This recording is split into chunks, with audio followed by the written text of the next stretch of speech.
Mereka katakan Habib Ali Al-Habsyi itu beliau 40 kali bermimpi bertemu dengan Allah 40 kali. Oh. Ini orang di mana nggak tahu tiba-tiba ngaku ketemu Allah. Betul. Nah ini permasalahannya ini, bener nggak dia tuh mimpi? Itu satu. Kalau nggak bener, ini urusan dusta. Yang kedua adalah yang menceritakan. Nah, ini. Lah yang menceritakan ini jujur bener nggak? Jangan-jangan Nah. saya ini tukang pendongeng yang suka bohong. Assalamualaikum warahmatullahi wabarakatuh. Bertemu lagi di channel Nasrus Sunnah. Kalian akan tercengang dengar cerita dusta dari tabib ini, teman-teman ya. Kalau mereka ngaku bermimpi bertemu dengan Rasulullah, itu sudah sering kita dengar ya. Bahkan mereka sering sekali mengaku berjumpa dengan Rasulullah dalam kondisi terjaga. Itu pun sudah biasa kita reaction, teman-teman. Tapi di video kali ini ada salah satu Habib Al-Habsyi kalau tidak salah, mengaku pernah bermimpi bertemu dengan Allah sebanyak 40 kali ya. Mimpi bertemu dengan Allah Azza wa Jalla sebanyak 40 kali. Dan anehnya, teman-teman ya, katanya setelah dia bermimpi bertemu dengan Allah Azza wa Jalla ya, setiap dia mengisi kajian, Habib tersebut wajahnya selalu ditutup dengan kain ya, terkecuali hanya kelihatan matanya seperti ninja mungkin, teman-teman ya. Dan ada salah satu di antara muridnya yang merasa nggak tahan ya, ingin melihat wajah dari Habibnya ya, karena sudah rindu katanya ya. Namun Habib tersebut mengatakan jangan ya, belum waktunya aku membuka ya penutup mukaku ini ya, aku yakin kamu belum siap untuk memandangku, kata si Habib tersebut. Namun suatu ketika, teman-teman, ketika dibuka wajahnya oleh Habib tersebut dan dilihat oleh muridnya ya, seketika itu muridnya katanya langsung meninggal dunia. Coba, teman-teman, ini kan kelihatan sekali ya, alur ceritanya ini memang di karang-karang, teman-teman. Kok bisa ya Habib tersebut ketika membuka penutup wajahnya dan ketika dilihat oleh muridnya, langsung muridnya ini meninggal dunia ya. Seakan-akan di sini dinarasikan ya, Habib tersebut setelah bermimpi mendapatkan cahaya yang luar biasa dari Allah Azza wa Jalla. Ini dusta, teman-teman ya. Nabi Muhammad saja, para nabi, para rasul yang lain, teman-teman, bertemu ya dengan orang-orang di masanya ya, wajah Nabi dilihat ya, Nabi Muhammad, Nabi Ibrahim dilihat wajahnya oleh orang-orang yang hidup satu zaman dengan mereka, akan tapi nggak ada teriwayatkan ya, orang yang memandang Nabi Muhammad, yang memandang Nabi Nuh alaihissalam, yang memandang Nabi Ibrahim alaihissalam, lalu ketika itu meninggal dunia, teman-teman ya. Ini nyata kedustaan. Memang, teman-teman, yang namanya mimpi itu ya kita tidak bisa mengaturnya, teman-teman. Bahkan ada riwayat juga, Imam Ahmad bin Hanbal itu diriwayatkan ya beberapa kali bermimpi bertemu dengan Allah Azza wa Jalla, teman-teman. Tapi ya sebatas mimpi saja, nggak ada alur-alur cerita seperti itu, teman-teman. Dan lagian ini Imam Ahmad yang bermimpi ya, jelas kita percaya, teman-teman. Tapi kalau para kabib-kabib ini kan kita sudah tahu track recordnya, teman-teman. Jangankan bermimpi bertemu dengan Allah Azza wa Jalla, teman-teman. Bermimpi bertemu dengan Rasul saja ya, kelihatan sekali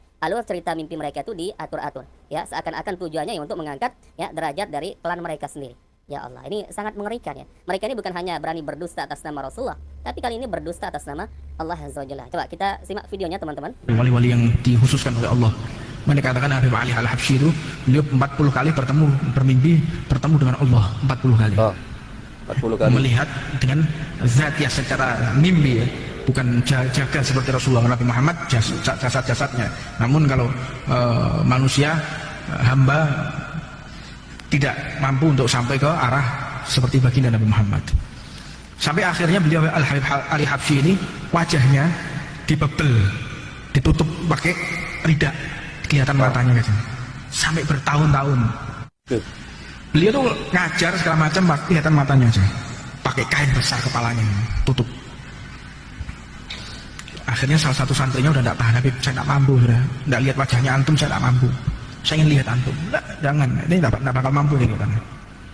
Belum sampai ke sana. Enggak mampu, pokoknya saya kepingin, saya sudah rindu saya. Matamu tidak kuat, organmu tidak kuat lihat saya. Akhirnya dipaksa oleh santrinya yang sudah benar-benar tidak bisa berpisah dengan beliau, dibuka wajah beliau. Akhirnya seketika itu wafat muridnya deh. Melihat wajahnya Al-Habib Ali Sohibul Maulid. Kelihatan kan, teman-teman, yang saya katakan tadi, alur cerita mimpi mereka ini ya jelas di karang-karang ya. Tujuan atau endingnya, teman-teman, ya untuk mengangkat ya derajat dari Habib tersebut ya, agar dianggap ya luar biasa. Sekali lagi, teman-teman ya, saya nggak ingkari orang bermimpi bertemu dengan Rasulullah ya, bahkan bermimpi bertemu dengan Allah Azza wa Jalla. Bahkan ya sebentar lagi kita akan simak beberapa pendapat, teman-teman, termasuk salah satu dari ulama Saudi, Syekh Saleh Fauzan, yang meriwayatkan memang Imam Ahmad itu teriwayatkan beberapa kali bermimpi bertemu dengan Allah Azza wa Jalla. Tapi kalian bandingkan cerita dari Habib ini, teman-teman. Ada nggak riwayat dari Imam Ahmad bin Hanbal setelah beliau mengaku bermimpi bertemu dengan Allah Azza wa Jalla ya, lalu muridnya atau orang-orang mungkin yang memandang wajahnya tiba-tiba seketika itu meninggal dunia? Nah, ini Habib ini bercerita setelah Habib tersebut ya mengaku bermimpi bertemu dengan Allah Azza wa Jalla sebanyak 40 kali, wajahnya katanya ditutup selama bertahun-tahun, hanya kelihatan mata saja ya. Bahkan ketika dia mengajar ya di majelis-majelisnya ya, hanya terlihat matanya ya. Dan ketika dibuka di depan salah satu muridnya, teman-teman, langsung si murid itu seketika meninggal dunia. Nah, ini kan jelas dikarang-karang teman-teman. Makanya saya katakan teman-teman, Imam Ahmad saja, bahkan Rasulullah yang dipandang wajahnya ya oleh orang-orang yang semasa hidup dengan beliau, ada nggak teriwayatkan ya tiba-tiba ketika itu meninggal dunia? Kan nggak ada teman-teman. Lah ini Habib kok hebat banget ya. Cuma dipandang wajahnya ya seketika itu muridnya atau orang meninggal dunia teman-teman. Ini jelas teman-teman ya, kentara sekali alurnya ini memang ya dikarang-karang. Baik, sekarang kita simak teman-teman ya beberapa ya video penjelasan dari para ulama teman-teman. Ini yang pertama dari Syekh Shalih Fauzan. يقول بأنني قرأت بأن الإمام أحمد رحمه الله تعالى ورفع منزلته أنه رأى الله عز وجل في المنام. نعم، هذا ممكن، رؤية الله جل وعلا في المنام ممكنة، أن يرى العبد ربه أكبر. كما رآه الإمام أحمد وغيره، لكن هذا لمن خصه الله عز وجل بالعلم بالله ومحبة الله وكثرة العبادة.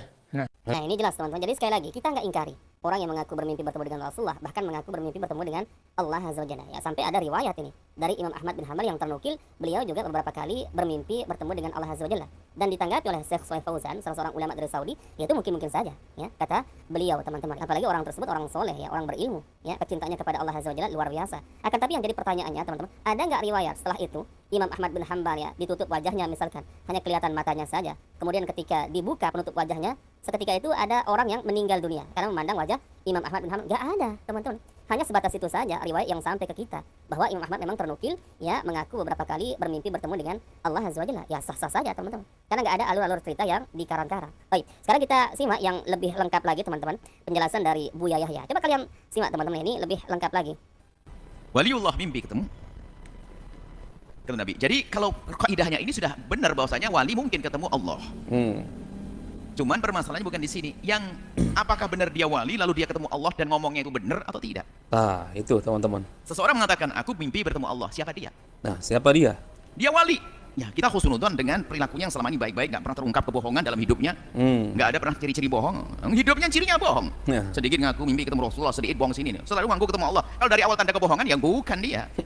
Ini sekarang siapa yang memastikan dia waliullah? Kita kan khusnudon, diajari khusnudon kepada siapapun. Oke, khusnudon. Tapi khusnudon kita ada dasarnya. Ya. Adalah dia adalah minas solihin, orang yang soleh, orang jauh dari kemaksiatan, tidak pernah mengucapkan kalimat bohong dan sebagainya sepanjang hidupnya. Maka seperti Imam Ahmad bin Hanbal kemudian dinukil dari beliau bermimpi ketemu Allah, ya orang udah percaya. Lah ini orang di mana nggak tahu tiba-tiba ngaku ketemu Allah. Betul. Nah ini permasalahannya ini, bener nggak dia tuh mimpi? Itu satu. Kalau nggak bener nih urusan dusta. Yang kedua adalah yang menceritakan. Nah, ini. Lah yang menceritakan ini jujur bener nggak? Jangan-jangan Nah. saya ini tukang pendongeng, pendongeng yang suka bohong. Pendongeng, saya pendongeng menceritakan macam-macam. Sehingga menisbatkan dengan wali-wali hal yang macam-macam. Wah, kiai sana pernah bertemu Rasulullah berapa kali. Ini. Padahal saya bohong, hanya saya itu hanya pengen meramaikan majelis saja dengan kisah-kisah waliullah. Akhirnya kita berdusta atas nama Allah dan atas nama wali. Bisa lah ini. Siapa? Nah, kalau saya jujur mendengar berita dari orang tersebut, membaca ceritanya lain cerita. Tapi kalau saya berbohong lain, yang menceritakan ini siapa? Siapa? Kan banyak dikisahkan. Matbu itu rusak karena atba kan banyak. Seorang alim, soleh, fadil itu biasa, dia tidak pernah cerita macam-macam. Cuman giliran ketemu murid kadang cerita aneh-aneh, sehingga banyak cerita bohong dinisbatkan. Hanya untuk mengangkat, padahal wali gurunya sudah terangkat. Cuma dia menambah-nambahkan supaya dia ke bawah-bawah. Sehingga kadang, waduh saya dikasyaf, saya dilihat oleh guru saya dalam mimpinya dan katanya saya duduk dengan Rasulullah. Nah ini sudah mulai ngelantur ya. Ini banyak atba pengikut itu adalah berdusta untuk kepentingan dirinya sendiri. Ini kacau. Ketemu wali yang tidak dusta, tapi kadang kita ini berdusta menceritakan wali nggak semestinya mungkin. Jadi masalah mungkin iya kan, tapi pertama yang ngaku tadi betul tidak dia di saat bercerita mimpi ketemu Allah. Kemudian yang menceritakan, jadi masih kemungkinan bohongi banyak sekali. Makanya ini adalah ilmu sir, kalaupun benar nggak mudah kita ceritakan kepada siapapun. Nah teman-teman, jadi ini Buya Yahya lebih ditekankan lagi ya. Jadi beliau memang benar menukil sama seperti penjelasan dari Syekh Shalih Fauzan tersebut. Ada kisah memang Imam Ahmad bin Hanbal ya dikisahkan beberapa kali ya bermimpi bertemu dengan Allah Azza wa Jalla. Ya tapi hanya sebatas itu saja teman-teman. Kemudian Buya Yahya mengatakan ya kita percaya kalau sekelas Imam Ahmad bin Hanbal. Betul teman-teman. Kenapa? Imam Ahmad bin Hanbal ya dikenal sebagai ulama yang lurus ya. Salah satu di antara imam mazhab. Belum pernah kita mendengar cerita kedustaan dari Imam Ahmad bin Hanbal. Nah yang jadi permasalahannya sekarang teman-teman yang diceritakan oleh si Kabib yang tadi, betul orang tersebut adalah wali ya, seperti kata Buya Yahya teman-teman. Kemudian siapa yang menceritakan ya? Jangan-jangan ya dia bukan wali, tapi dianggap seorang wali, lalu yang menceritakan ini juga seorang pendongeng. Sedangkan kita tahu teman-teman ya, mereka-mereka ini, para kabib-kabib ini kalau urusan dongeng ya nomor wahid ya, nomor satu teman-teman ya. Nah kalau kita dengar penjelasan dari Buya Yahya ini teman-teman ya, kebohongannya ya sangat-sangat mungkin teman-teman ya. Karena apa ya? Track record kembali lagi ya. Lagi-lagi track record yang sudah kita simak dari para kabir-kabir ini kalau soal urusan cerita-cerita karomah, cerita-cerita mimpi, bahkan bukan hanya mimpi mengaku bertemu dengan Rasul, ini kan ya begitu enteng mereka ceritakan teman-teman. Tapi ya sangat mudah untuk kita tebak alur cerita-cerita mereka ini teman-teman ya. Tujuannya ya hanya untuk membesarkan atau mengangkat derajat dari junjungan-junjungan mereka. Nah, makanya benar apa yang dikatakan Buya Yahya ini, benarkah yang diceritakan itu adalah seorang wali? Kemudian siapa yang bercerita tersebut? Atau sebaliknya teman-teman. Bisa jadi ya si wali yang diceritakan tersebut tidak pernah mengaku seperti itu ya, mengaku bermimpi bertemu dengan Allah, tidak pernah. Akan tetapi ya ada murid-murid atau para pengikutnya mungkin yang gulu ya, yang berlebih-lebihan ya, karena terlalu cinta kepada junjungannya, terlalu cinta kepada gurunya, akhirnya dibuat-buatkan cerita-cerita ya agar dianggap oleh masyarakat ya sebagai guru yang luar biasa teman-teman. Maka benar apa yang dikatakan oleh Buya Yahya, kemungkinan besar kebohongannya ini ya sangat-sangat ya mungkin teman-teman ya. Jadi apa? Ya, ujung-ujungnya kita akan mengatakan kita lihat ya siapa wali yang diceritakan, kemudian siapa yang bercerita. Ya kalau kisah tentang Imam Ahmad bin Hambal, teman-teman, asalkan memang secara ya alur perawi yang menceritakan tersebut orang-orang thiqah terpercaya, teman-teman, maka kita meyakini, teman-teman. Karena apa ya? Track record Imam Ahmad bin Hambal ya dunia mengakuinya, ya keilmuannya.